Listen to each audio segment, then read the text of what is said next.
China తన ఆయుధ సంపత్తిని పెంచుకుంటుందా? China వల్ల అమెరికాకు ముప్పు ఉందా? అమెరికా ఎందుకు భయపడుతోంది? ఇవే ప్రశ్నలు ఇప్పుడు తలెత్తుతున్నాయి. డ్రాగన్ కంట్రీ తాజా చర్యలే ఇందుకు బెస్ట్ ఎగ్జాంపుల్. కొత్తగా 3 వేర్వేరు ప్రాంతాల్లో చైనా 100 ఖండాంతర బాలిస్టిక్ క్షిపణులను మోహరించి ఉండవచ్చని అమెరికా అనుమానిస్తుంది. సైనిక పరమైన మౌలిక సదుపాయాలను వేగంగా ఏర్పాటు చేస్తుందని వెల్లడించింది. అయితే ఈ మేరకు యుఎస్ రక్షణ శాఖ కేంద్ర కార్యాలయం పెంటాగాన్ ముసాయిదా నివేదికను వెలువరించనుంది.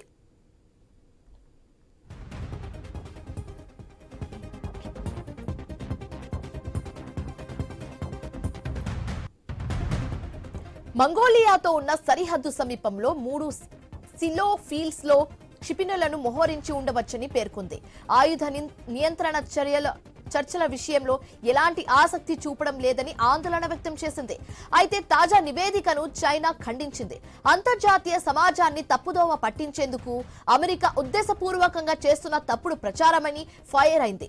తమ దేశ భద్రతను దృష్టిలో ఉంచుకొని కనీస స్థాయిలో మోహరింపులు కొనసాగుతుందని స్పష్టం చేసింది.